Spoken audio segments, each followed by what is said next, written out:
ओम श्री सद्गुरुदेव भगवान की जय। गुरुर्ब्रह्मा गुरुर्विष्णु गुरुर्देवो महेश्वर गुरुर्साक्षात् परम ब्रह्म तस्मै श्री गुरुवे नमः। ओम श्री सद्गुरुदेव भगवान की जय। आज सेवा के विषय में बताएंगे। हमारे देश में अनादिकाल से ही जो ऋषि मुनियों के आश्रम थे उसी समय से सेवा होती है। साधु संतों की, महापुरुषों की, ऋषि मुनियों की पहले होती थी, तो इसलिए सेवा का बहुत बड़ा महत्व है। जितने लोग आज तक हुए ये सभी अपने गुरु आश्रम में गए, सेवा किए। भगवान राम हो, भगवान कृष्ण हो, राम कृष्ण से को बड़ा दिन हूँ तो गुरु कीन, और तीन लोक के वेदधनी गुरु आज्ञा अधीन। उन्होंने भी अपने अपने सदगुरु की सेवा की। और पुराने जो ऋषि परंपरा थी वहाँ तो श्रद्धा से जो भी शिष्य जाते थे वो अपना सेवा करके ही प्रश्न पूछते थे और इस तरह से सेवा करके ही ज्ञान को प्राप्त करते थे। महाराजा दिलीप ने 12 वर्ष तक गायों की सेवा की अपने गुरु के आश्रम में। सेवा के लेकिन कई तरह की सेवाएं अभी प्रचलित हैं, जिसमें देश सेवा सबसे प्रमुख है, फिर समाज सेवा है, फिर और भी गरीबों की सेवा, अस्पताल में सेवा करते हैं लोग मरीजों की। ऐसे कई तरह की सेवाएं प्रचलित हैं, पर उन सब सेवाओं से मोक्ष नहीं मिल सकता है। सेवा किसकी करना है, तब हमें शांति मिलेगी, मोक्ष मिलेगा, परमात्मा की प्राप्ति होगी। तो संत कबीर कहते हैं कि साधु वही जो सेवा जीते, सेवा सदगुरु पावे। अब बलिहारी वह सत्य गुरु की, और जो वह गुफा लखावे, शब्द सो प्रीत करे सो पावे। ये उनका बहुत प्यारा भजन है। तो साधु वही जो सेवा जीते, लेकिन किसकी सेवा? सेवा सदगुरु पावे। सबकी सेवा नहीं, देश सेवा, समाज सेवा, गरीबों की सेवा जो प्रचलित है वो सेवा नहीं, सेवा सदगुरु पावे। सबसे प्रमुख सेवा सदगुरु की। तो सदगुरु की सेवा का महत्व क्या है? सदगुरु की सेवा करेगा साधु अपने गुरु की तो क्या मिलेगा? तो बलिहारी वह सत्य गुरु की, जो वह गुफा लखवा। उस सदगुरु के प्रति समर्पित हो जाए, सेवा करते करते समर्पित हो जाए, और जब समर्पित हो जाएगा तो सदगुरु क्या करेंगे? जो वह गुफा लखावे। कौन सी गुफा? जहाँ से शब्द रिले होता है। शब्द माने अपौर से परमात्मा की वाणी, शब्द माने भगवान का बोलना। तो भगवान बोल रहे हैं, मार्गदर्शन कर रहे हैं, इसको संत कबीर ने शब्द कहा। और इस भजन में उन्होंने कहा कि शब्द से प्रीत करे सो पावे। परमात्मा को वही प्राप्त कर सकता है जो शब्द से प्रीत करेगा। अर्थात भगवान के आदेश और निर्देशन जो मिल रहे हैं, जो शब्द निकल रहा है परमात्मा की वाणी, उससे प्रेम करेगा, वही प्राप्त कर सकता है। लेकिन इस शब्द की जागृति किससे है? तत्वदर्शी सदगुरु से। और जागृति होने के बाद भी वह सदगुरु उस गुफा को लखा देता है जहाँ से ये शब्द रिले हो रहा है। जागृति भी सदगुरु से होती है, और जहाँ से शब्द रिले हो रहा है उस परमात्मा की प्राप्ति भी सदगुरु से होती है। इसलिए सदगुरु की सेवा से हम गुरु का गुण प्राप्त करते हैं, परमात्मा की प्राप्ति करते हैं, ये हमको मिलता है। अन्य सेवा जो समाज में चलती हैं कई प्रकार की, उनसे किसी को परमात्मा की प्राप्ति नहीं होती है। और जितने भी सेवा हैं समाज में, वो किसी न किसी कामना को रख के समाज में कोई न कोई अपना स्थान मिले, हमको लोग जाने, इस ढंग से की जाती है। बहुत से धर्म फैले हुए हैं, जैसे ईसाई, मुस्लिम, तो वो सब भी अपने अपने धर्म की फैलाने को सेवा ही कहते हैं। तो इस तरह से बहुत सारी सेवाएं, लेकिन सेवा सदगुरु पावे, सदगुरु की सेवा करना है। और दूसरा भगवान श्री कृष्ण गीता में कहते हैं कि जब तुम्हें ज्ञान की प्राप्ति करनी है, परमात्मा को प्रत्यक्ष रूप से जानना है, तो किसके पास जाए? तो कहते हैं तत्वुद्धि प्रणपाते न परिप्रश्न सेव्या उपदेक्षन्ति ते ज्ञानम ज्ञानस् तत्त्वदर्शिनः। यज ज्ञात्वा न पुनर्मोहम एवं यशसि पांडव ये न भूतान्य शेषेण दक्षस्यात्मन्यथोमयि। भगवान कहते हैं कि तत्वदर्शी सदगुरु की शरण में जा, भली प्रकार सेवा कर और सेवा करके प्रश्न कर, फिर वे महापुरुष उपदेश करेंगे और तेरे भीतर उस ज्ञान की जागृति कर देंगे और उनके द्वारा उस ज्ञान को जब तू प्राप्त करेगा तो यज ज्ञात्वा न पुनर्मोहम, फिर तू दोबारा मोह को प्राप्त नहीं होगा। और कहीं से ज्ञान प्राप्त करेगा तो मोह हो सकता है, लेकिन सद्गुरु से ज्ञान प्राप्त करने पर मोह नहीं हो सकता, क्योंकि वो ज्ञान केवल जीव से वाणी से ही नहीं बताते बल्कि हृदय से जागृत कर देते हैं। वो आत्मा को जागृत कर देते हैं, ज्ञान का प्रवाह जागृत कर देते हैं। इसलिए उनसे ज्ञान प्राप्त करने के बाद फिर मोह को प्राप्त नहीं होगा। और उस ज्ञान के द्वारा किस तरह से तू परमात्मा को देखेगा, ये न भूतान्य शेषेण दक्षस्य आत्मन्यथोमयि, संपूर्ण भूतों में जीव जगत में अपनी आत्मा को देखेगा और संपूर्ण जीवों को अपने आत्मा के अंतर्गत देखेगा। इस तरह से उस तरह ज्ञान जो है सदगुरु से प्राप्त होगा, फिर कभी मोह को प्राप्त नहीं होगा। तो सदगुरु की सेवा से कौन सी उपलब्धि होती है? परम तत्व परमात्मा का प्रत्यक्ष ज्ञान, अमोह से मुक्ति। और 4 वर्ण बताए साधना के 4 स्तर, उनमें से जो शूद्र स्तर का साधक है उसका तो सबसे प्रमुख कर्म ही सेवा है। वैश्य स्तर का साधक है, दैवी संपदा अर्जित करता है, थोड़ा भजन भी कर लेता है। क्षत्रिय श्रेणी का साधक पूरा भजन करता है, मन को एकाग्र करता है। और ब्राह्मण श्रेणी का साधक ब्रह्म विलय की योग्यता वाला होता है। लेकिन जो शूद्र स्तर का साधक है, जो अभी सदगुरु के शरण में आया है, जिसके अंदर अभी अभी जागृति हुई है, तो उसके लिए जो सबसे प्रमुख साधना है वो उसकी सेवा है।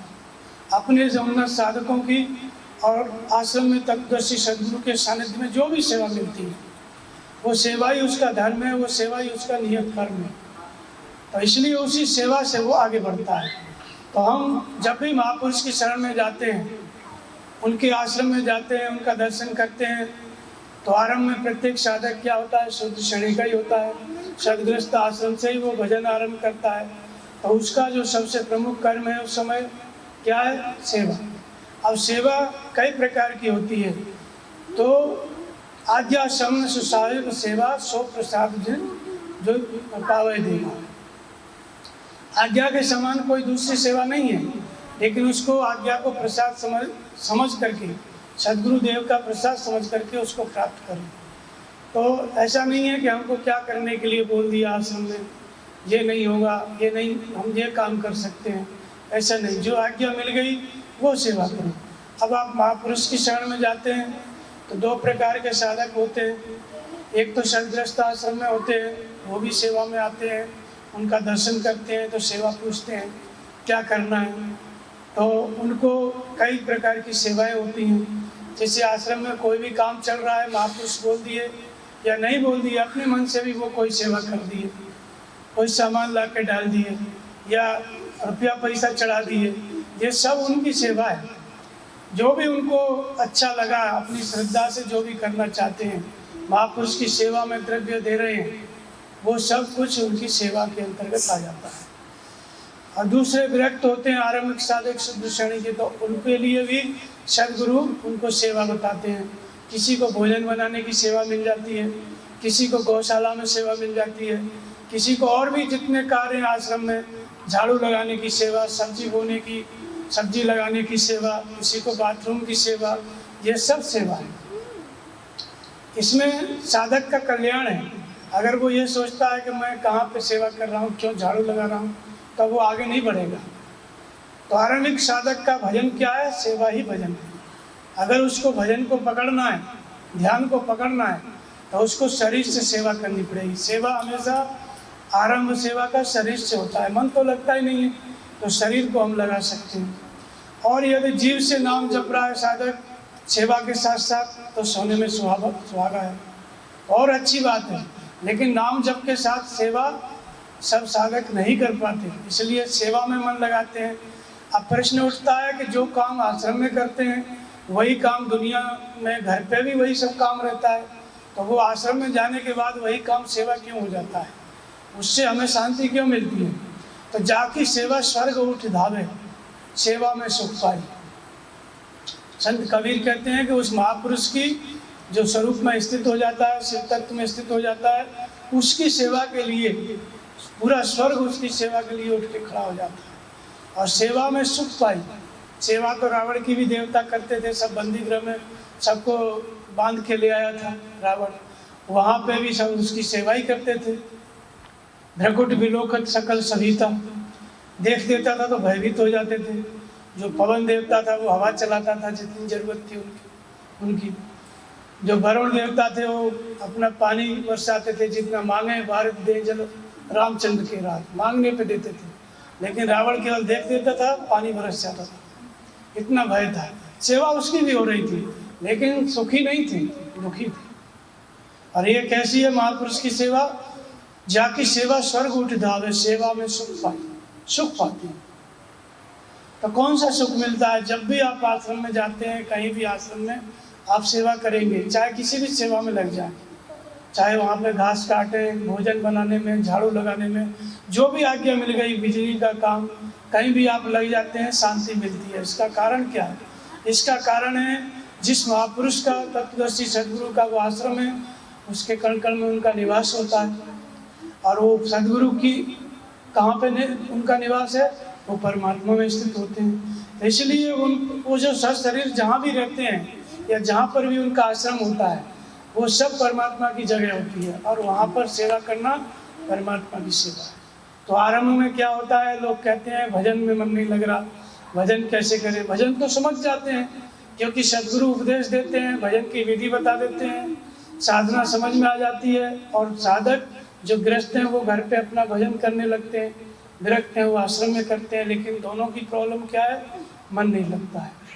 तो ये जो मन नहीं लगता, इस समस्या को दूर करने के लिए ही सेवा की जाती है। तो मन नहीं लगता है तो मन को लगाना कहाँ है? आश्रम में जब आप जाते हैं, सेवा करते हैं, तो जिस सेवा में आप मन लगा रहे हैं, चाहे भोजन बनाने में लगा रहे हैं, चाहे खेत गोड़ने में लगा रहे हैं, तो खेत गोड़ना विकार उत्पन्न नहीं करेगा। खेत है, मिट्टी है, वहाँ कोई विकार, वहाँ यदि आपका मन लगाए तो सही जगह पे लगाए। यदि नाम जप के साथ लगाए तो और अच्छी बात है, सोने में स्वाद है। ऐसे ही आप भोजन बना रहे हैं तो भोजन कोई विकार नहीं है, वहाँ पे अगर आपका मन लगाए तो वहाँ कोई विकार उत्पन्न नहीं होगा। और किसके लिए हो रहा है सेवा? वो काम भगवान के लिए, परमात्मा के लिए।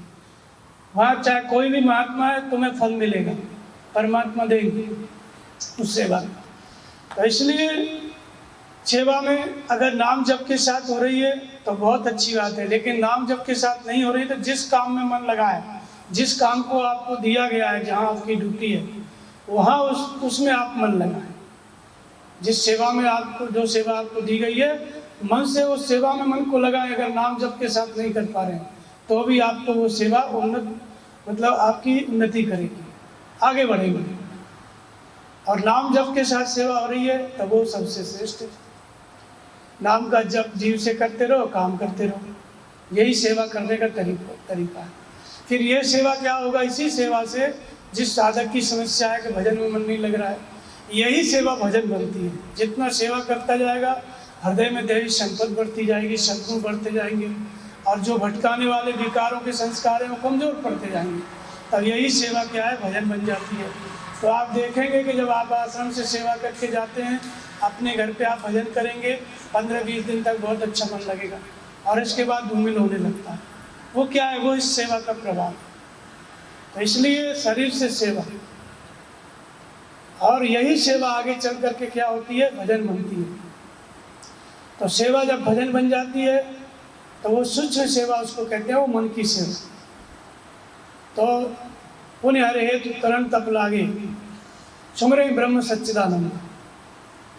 अर्थात जब आपका मन एकाग्र होने लगे नाम जप में, ध्यान में, सदगुरु के स्मरण में, तो समझो वो सेवा भजन बनने लगी। तो भजन क्या है? मन से की, मन से जब मन लगने लगता है, मन से जो सेवा होती है नाम का जब वो ध्यान, इसको हम भजन कहते हैं। और जो सेवा शरीर से की जाती है वो शरीर की सेवा है। लेकिन यही सेवा जब मन से होने लगती है तो इसी को हम भजन कहते हैं। नाम जप में मन लगने लग गया तो सेवाओं के द्वारा सिमटा हुआ मन जैसे सेवा करते करते साधक का मन आश्रम के परिसर में व्यस्त हो जाता है, उसको जब भी भजन में बैठेगा तो आश्रम की चीज़ें याद आएगी, ये काम जिस काम में वो लगा रहता है। तो जो विकार आए याद आते थे, काम क्रोध राग द्वेष, उसकी जगह पे जिस काम में उसका मन लगा है वो याद आएगा। इस तरह से मदद कर, सेवा से मदद करती है। फिर उससे विकार उत्पन्न नहीं होंगे। कोई भी काम में मन चला गया, जिस काम को जिस सेवा को करता है, वहाँ से मन को नाम जप में लगाना आसान हो जाता है। इसलिए सेवा से मन रुकने लगता है। जो बहुत बड़ा विस्तार है मन का, वो सिमट करके आश्रम के दायरे में वो मन खड़ा हो जाता है। जितनी आश्रम की बाउंड्री है उसी में घूमने लगता है, उसके बाहर नहीं जाता है। इसलिए आश्रम में सेवा की जाती है। वही याद आएगा जब भी भजन में बैठोगे। और सेवा नहीं करोगे तो भजन में बैठने का तो स्तर है नहीं, नाम जप में एकाग्रता का स्तर नहीं है, तो मन भागेगा, संग भागेगा।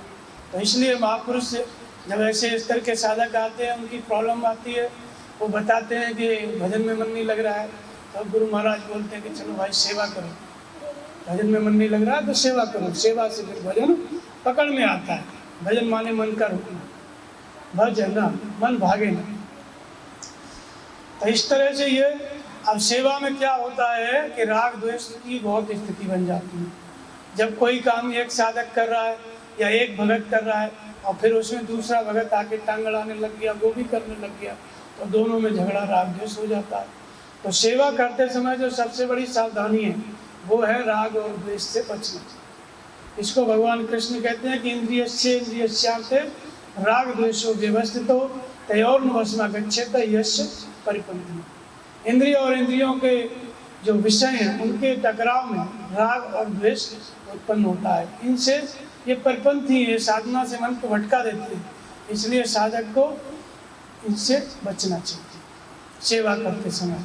और वही बात आती है रामचरितमानस में, जब माता सुमित्रा अपने बेटे लक्ष्मण को कहती हैं कि तात तुम्हार मात वेदेही पिता राम सब भात सने, सकल प्रकार विकार बिहाई मन क्रम वचन करो सुकर। उनकी माँ कहती हैं कि हे लक्ष्मण, सब प्रकार से सीता ही तुम्हारी माता है और राम तुम्हारे पिता हैं, तो मन क्रम वचन से सेवा करना इनकी।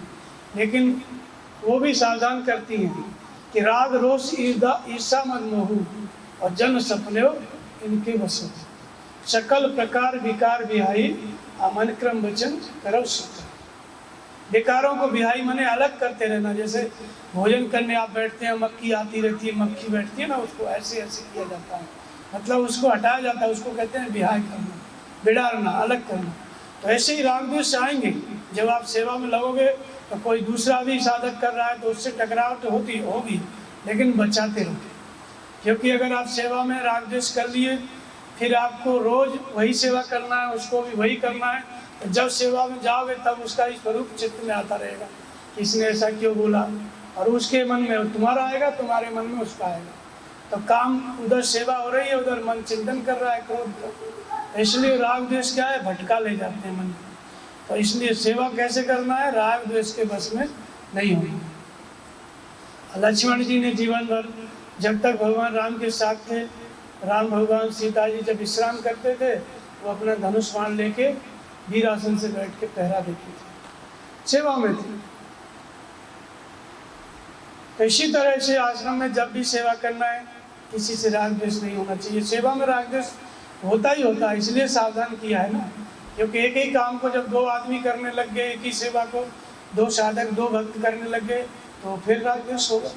तो उससे बचना, तब सेवा सफल होती है। फिर कहते हैं जब भरत जाते हैं भगवान राम को मनाने, तो भरत जी कहते हैं कि सिर भर जाऊं उचित असमोरा, सबते सेवक धर्म कठोर। सेवक धर्म सबसे कठोर है।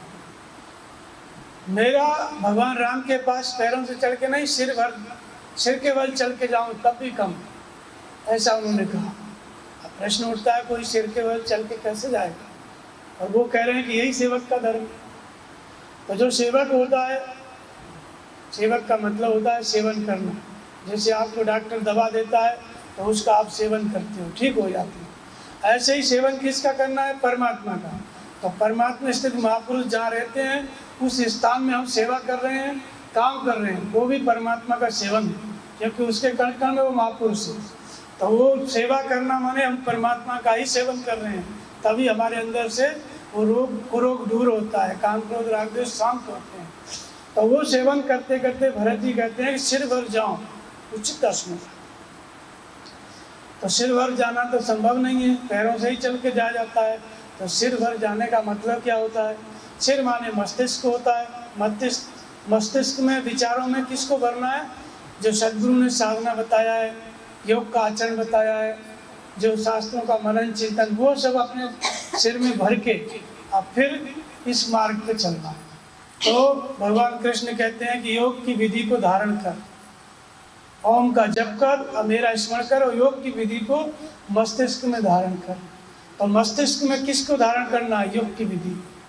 भगवान से मिलने का जो विधि है, ब्रह्म विद्या का चिंतन है, नाम का जप है, सिमरण है, शास्त्रों का मनन है, इन सब बातों को मस्तिष्क में धारण करके तब सेवा में लगो, तब सफल हो जाओगे।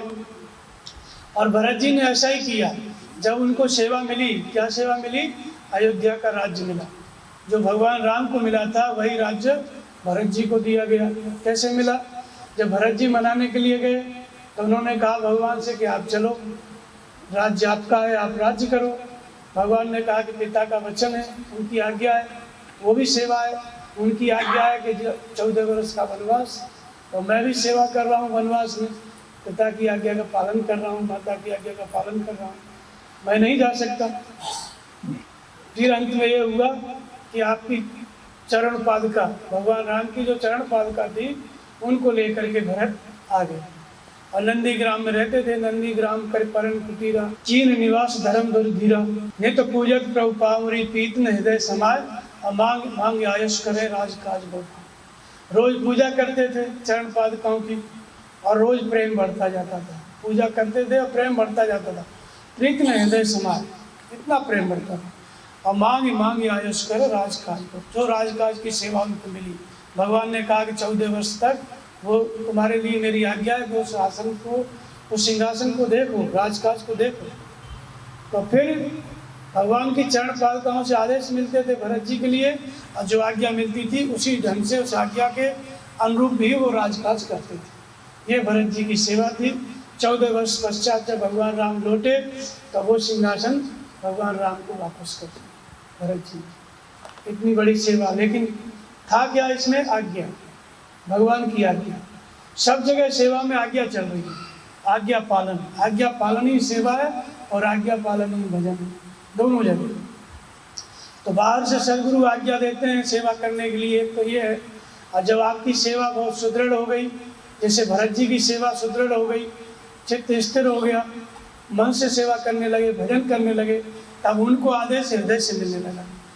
तब भगवान वहाँ थे चित्रकूट में, वनवास में, वहाँ से कुछ नहीं पूछते थे, चरण पादुकाओं से आदेश मिलता था और राजकाज करते थे। ऐसे ही प्रत्येक साधक की ये स्थिति है। सेवा करते करते उसका चित्त मन में भजन में लगने लगता है, तो सेवा सूक्ष्म हो गई, अर्थात भजन पकड़ में आ गई। वो सूक्ष्म सेवा है भजन। अब जब भजन पकड़ में आने का मतलब क्या है कि जो आदेश सदगुरु बाहर से दे रहे हैं वही आदेश आपको भीतर से मिलने लगे, उसको आप पालन करने लगो, तो सेवा और सूक्ष्म हो गई। इसी सूक्ष्म सेवा को हम भजन कहते हैं।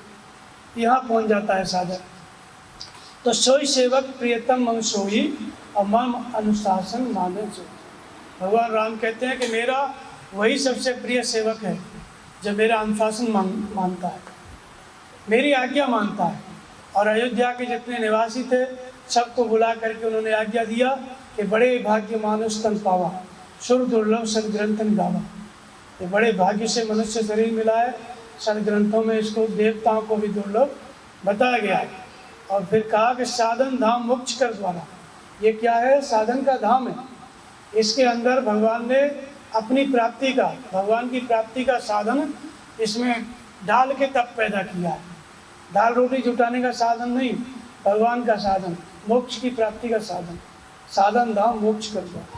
और पाए न जे परलोक समारा, इसको पा करके जो अपने परलोक को नहीं संभालता है, प्रयास नहीं करता है भगवान की प्राप्ति के लिए, तो सो कृत निंदक मंदमती आत्मा हानिगत जाए, आज जो न तरे भवसागर न समाध बसता है। ऐसा शरीर दुर्लभ साज सदगुरु मिल गए ऐसी स्थिति मनुष्य शरीर की मिली और ऐसा पाकर के भी वो संसार सागर से पार नहीं होता है, तो वो अपनी आत्मा का त्याग है।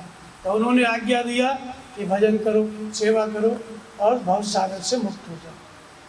भगवान कहते हैं कि मेरी इस आज्ञा को मानेगा वही मेरा सेवक है। तो भजन में तो हम लगते हैं, लेकिन जब मन नहीं लगता है तब हम शरीर से बाहर सेवा करते हैं। सदगुरु देखते हैं कि इसका मन नहीं लग रहा है तो बाहर किसी न किसी काम में लगा देते हैं। या आश्रम में भी भक्त लोग अपने भजन में मन लगे, इसी दृष्टि से आश्रम में आकर के सेवा करते हैं और ये सेवा ही उनका भजन बनती है। घर जा कर के फिर मन लगता है।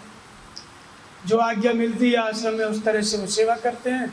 फिर भीतर से भगवान भी आज्ञा देने लगते हैं, स्वप्न के द्वारा, अनुकल्पन के द्वारा, तो समझ में आने लगता है।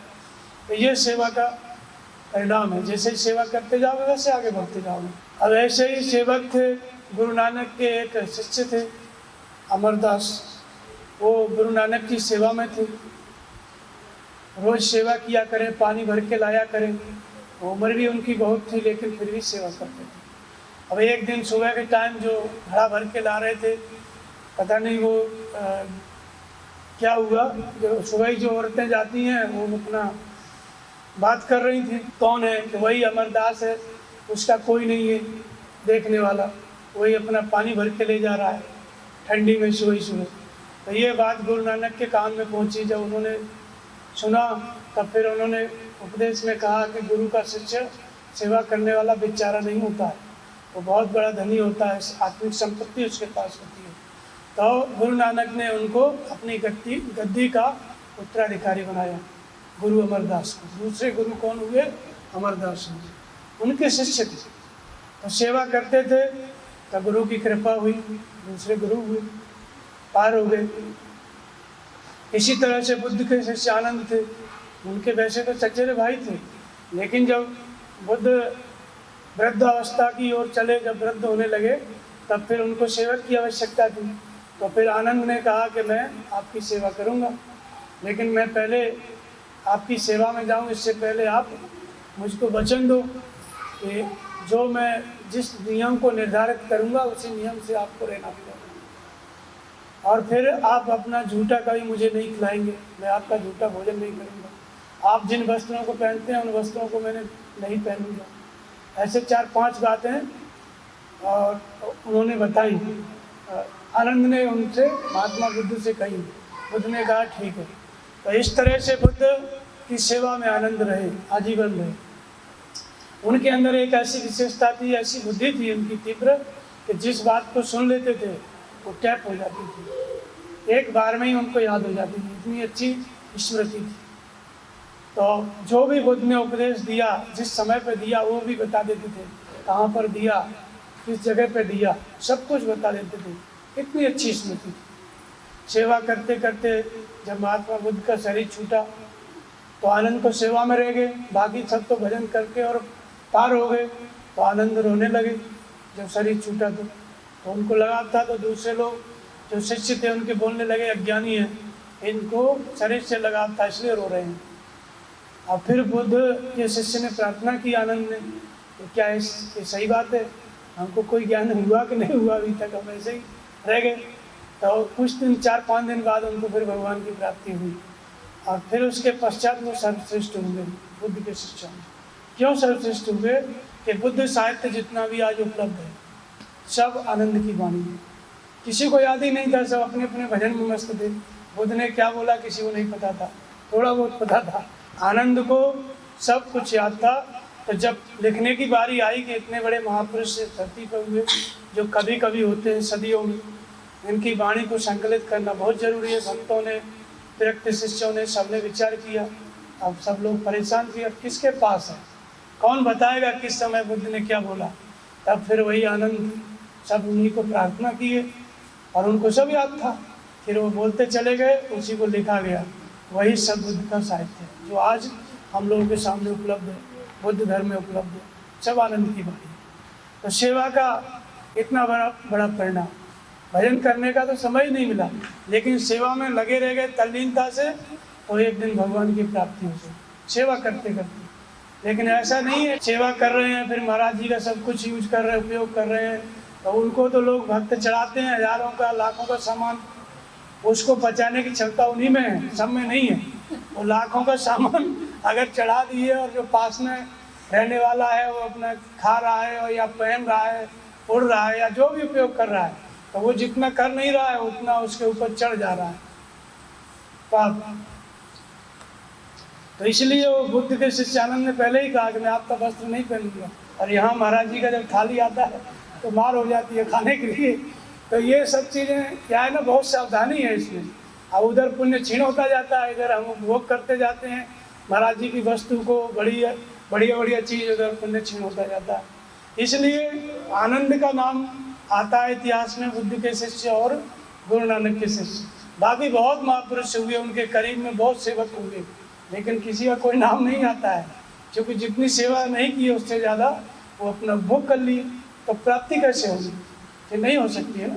तल्लीनता से केवल सेवा में मन लगा रहेगा, महापुरुष की सेवा, भजन नहीं भी हो रहा है तुरंत पार हो जाएगा, क्योंकि वो भजन ही है ना। 24 घंटे उन्हीं को देख रहे हैं, राम है सुमरिय गाइए राम है, उन्हीं का स्मरण, उन्हीं का गायन, सब कुछ उन्हीं का हो रहा है। लेकिन और कुछ चीज़ों का उपभोग नहीं कर रहा है, तब फिर वो पार हो जाता है। तो इस तरह से महापुरुष की सेवा बहुत बड़ा महत्व रखती है। करीब की सेवा है, लेकिन उसके नियम होते हैं। वो आनंद ने नियम बनाए तो उनको प्राप्ति हुई। ऐसे ही गुरु अमरदास सेवा की है, उनको भी प्राप्ति हो गई। तो उसके बाद महापुरुषों के सेवक बहुत रहे, लेकिन सब लोग भजन करने लग गए, अच्छे शिष्य थे। पास वाले जल्दी मुक्त नहीं हुए, उनका स्तर अच्छा बढ़ा, पुण्य अर्जित हुआ, लेकिन मुक्त नहीं हो पाते हैं। और मुक्त वही होगा पास में सेवा करने वाला, जो सिर्फ उन्हीं को देखेगा और कोई चीज़ नहीं देख पाता। परमहंस महाराज जी की जीवन की एक घटना है। भक्त लोग सेवा करते हैं, ऐसे ही परमहंस महाराज जी थे। मधवापुर में वो चतुर्मास कर रहे थे, या मधवापुर में उनका निवास था। वहाँ पे एक मिश्रा जी उनकी सेवा किया करें, और उस समय क्या है, हैजा का प्रकोप था। अब जो मिश्रा जी सेवा करते थे, वहाँ आते थे उनकी सेवा में, वो मिश्रा जी को हो गया हैजा। इसके बाद दूसरे भक्तों ने आके बताया कि महाराज जी मिश्रा जी को तो हैजा हो गया और वो बचने की स्थिति में नहीं है। अब तब लगा हुआ है, बच्चिया का दान दे दिए लोग, बैतरणी पार करने के लिए गाय दान दी जाती है ना, वही दान दे दिए। सांस आ रही है जा रही है, बचेंगे नहीं। अब महाराज जी, परमहंस महाराज जी चिंतित हुए कि साधुओं की सेवा करने से क्या फ़ायदा। जब साधु की सेवा करने वाला मर जाएगा तो इन साधुओं की सेवा कौन करेगा। उनका भगवान के प्रति इस तरह की बातें बोलना आम बात थी, कभी भी भगवान को कुछ भी बोल देते थे। तो भगवान को बोले, कौन सेवा करेगा। उसके बाद फिर एक उनके घर का आदमी आया। फिर परमहंस महाराज जी बोले कि एक धुनी में से, जहाँ पे वो अपना बैठते थे, धुनी जलती थी, बोले ले जाओ विभूति खिला दो, अगर जियत विभूति पा जाएगा तो बच जाएगा। अब मिश्रा जी को दौड़ते दौड़ते गए, विभूति उनके मुंह में डाल दी। शाम का टाइम था। अब लोग सोचने लगे कि महाराज जी कुछ भी बोले, लेकिन हैजा से तो कोई बचने वाला नहीं है। लेकिन महाराज जी बहुत अच्छे महापुरुष हैं, बोल दिए हैं कि जियत विभूति पा जाएगा तो बचेगा नहीं। इतना बड़ा अल्टीमेटम दिए। महाराज जी चले जाएंगे, जरूर चले जाएंगे, और ये मिश्रा जी बचने वाले नहीं। ऐसे लोग विचार कर रहे थे। 2-4 लोग आकर के वहाँ जहाँ महाराज जी बैठे थे, परमहंस महाराज, वहाँ पे अपना वो दूर से पहरा दे रहे थे कि महाराज जी रात को निकलना। अब रात भर वो परमहंस महाराज भजन में बैठे थे, और वो लोग नज़दीक आए तो उनका श्वास भारी हो जाए, माने भगवान बताने लगे कि कोई है इधर, और जब दूर हो जाए तो फिर वो बंद हो जाए श्वास। ऐसे रात भर लगा रहा। परमहंस महाराज भी नहीं विश्राम कर पाए, ध्यान भजन में लगे रह गए, और उधर वो लोग भी पहरा देते रह गए। इतने में हो गया सवेरा। सवेरा हो गया तो वो मिश्रा जी अपना आ रहे थे बैलगाड़ी में बैठ के। तो यहाँ परमहंस महाराज कह रहे थे भक्तों से कि मिश्रा जी का क्या हाल है, और भगत लोग अपना चर्चा कर रहे थे, महाराज जी मिश्रा जी बचे चाहे मरे, आप यहीं पे रहो। इतने में एक आदमी बोला कि वो मिश्रा जी आ रहे हैं। तब तक वो जो 3-4 आदमी पहरा दे रहे थे, उन्होंने कहा कि ये महाराज जी जो है, वो जो मिश्रा जी आए, मिश्रा जी आके बोले कि महाराज जी आप कब आ गए, आप रात भर मेरे सिराने बैठे थे अपने हाथ से मेरा शरीर के ऊपर हाथ घुमा रहे थे और बोल रहे थे कि मैं हूँ, चिंता मत करें। आप यहाँ पे कब आ गए? और उधर वो 4 आदमी पहरा दे रहे थे, वो बोल रहे थे कि हम तो रात भर 2-2 करके पहरा दिए हैं, यहाँ से महाराज जी गए ही नहीं हैं। अब ये बात परमहंस महाराज जी को बताई। परमहंस महाराज जी सुन रहे थे, वहीं पे वो लोग बता रहे थे। तो महाराज जी बोले कि देखो अब ये जगह रहने लायक नहीं, अब हम जाएंगे, तुम लोग बड़े अविश्वासी हो। तो महापुरुष की सेवा की है, विभूति लिए, तो जान बच गई। तो ऐसे ही सेवा का बहुत बड़ा महत्व होता है, महापुरुषों की सेवा का। अगर निष्ठा से सेवा करते बन गया तो पार भी हो जाते हैं। सेवा सदगुरु की इतनी बड़ी कृपा होती है। और निष्ठा से सेवा पास में तो रहते हैं, लेकिन सेवा निष्ठा से नहीं कर पाए तो सब लोग पार नहीं हुए, बहुत हुआ। तो इस तरह से ये सेवा का महत्व है। अब हमको इसी बात को समझ करके आश्रम में अगर सदगुरु मिले हैं तो पहले सेवा आरंभिक सीढ़ी है प्रत्येक साधक के लिए। इसी से देवी संपदा अर्जित होती है। जो भी आज्ञा मिले आश्रम में, महात्मा है या किसी आश्रम में जहाँ जाते हैं वहाँ पे जो भी आज्ञा मिलती है वो अपना करो। उससे आपको परमात्मा जो आपके हृदय में है, जो सदगुरु हैं, वो उसका फल देते रहेंगे, अपने आप वो मिलता रहेगा फल उसका। और यही सेवा जब और सूक्ष्म हो जाती है तो भजन बन जाती है। इसलिए आरंभ में साधक क्या है, शूद्र स्तर में होता है, वैश्य स्तर में होता है, तो सेवा करने लगता है, सेवा करता है। और सेवा करते करते जब मन रुकने लग गया तो वही साधक सेवा छूट जाती है, भजन करने लग जाता है। और भजन करके महापुरुष हो गया, सिद्ध हो गया, तत्वदर्शी हो गया, सदगुरु हो गया, तब भी सेवा उनके लिए रहती है। तब कौन सी सेवा होती है? लोक कल्याण। फिर वो जो सत्संग बोलते हैं, लोक कल्याण के लिए जो कुछ भी काम करते हैं वो सब सेवा है, वो सबसे बड़ी सेवा है। उस सेवा के द्वारा हजारों लाखों आत्माओं की जागृति होती है, पुण्य आत्माओं की। सबके अंदर जो है उस सेवा के द्वारा वो सत्संग बोलते हैं, जाते आते हैं, भंडारे जो होते हैं, लाखों लोग उस भंडारे में खाते पीते हैं, उन सब के अंदर योग के संस्कार पड़ जाते हैं। इसलिए महापुरुष की सेवा सबसे बड़ी सेवा है। तो मोह सेवक सम प्रिय को मान, भगवान कहते हैं कि मुझे सेवक के समान कोई प्रिय नहीं है। सेवक सर्वोपरि स्थिति भी है। महापुरुष भी अपनी स्थिति में जाते हैं, जीवन मुक्त होते हैं, भगवान की प्राप्ति करते हैं भजन के द्वारा। भजन भी क्या है? सूक्ष्म सेवा है। और शरीर से आप करते हो ये भी सेवा है। और जब भगवान की प्राप्ति हो जाती है उसके पश्चात महापुरुष जो कुछ भी कर रहे हैं वो सब भी लोक कल्याण के लिए, वह भी सेवा है। वो परमात्मा की आज्ञा का पालन कर रहा है। और यही भगवान कहते हैं कि सोई सेवक प्रियतम मम सोई मम अनुशासन माने जो। तो अनुशासन में चलना कहाँ से शुरू हुआ? जहाँ से हम शरीर से सेवा शुरू किए, महापुरुष के आश्रम में गए, शूद्र स्तर में हम थे, सेवा करते करते वैश्य स्तर आया, फिर क्षत्रिय स्तर आया, मन को एकाग्र करने की क्षमता आई, वही सेवा भजन बन गई। सूक्ष्म रूप से सेवा क्या हो गई? भजन हो गई। और भजन करते करते जब जिस परमात्मा का भजन कर रहे हैं उसकी प्राप्ति कर लिए, वो सूक्ष्म जो सेवा थी, जो भजन था, वो पूरा हो गया। और प्राप्ति के पश्चात फिर वो तब भी भजन करते हैं, सत्संग करते हैं, प्रवचन करते हैं। किस लिए? वो बहुत बड़ी सेवा है, लोक कल्याण के लिए। इसलिए महापुरुष फिर भी सेवा कर रहे हैं। तो जीवन मुक्त महामुनि जेहु हरि गुण सुनाए निरंतर थे। जीवन मुक्त हो गए, कोई आवश्यकता नहीं है, फिर भी भगवान की आज्ञा को सुनते रहते हैं और उसका पालन करते रहते हैं। तो इस तरह से सेवा से ही हमारी साधना शुरू होती है और साधना पूर्ण हो जाती है, भगवान मिल जाते हैं। फिर भी लोक कल्याण के लिए जो महापुरुष करते हैं वो भी सेवा होती है, वो सबसे बड़ी सेवा होती है। बोलिए श्री सद्गुरुदेव भगवान की जय।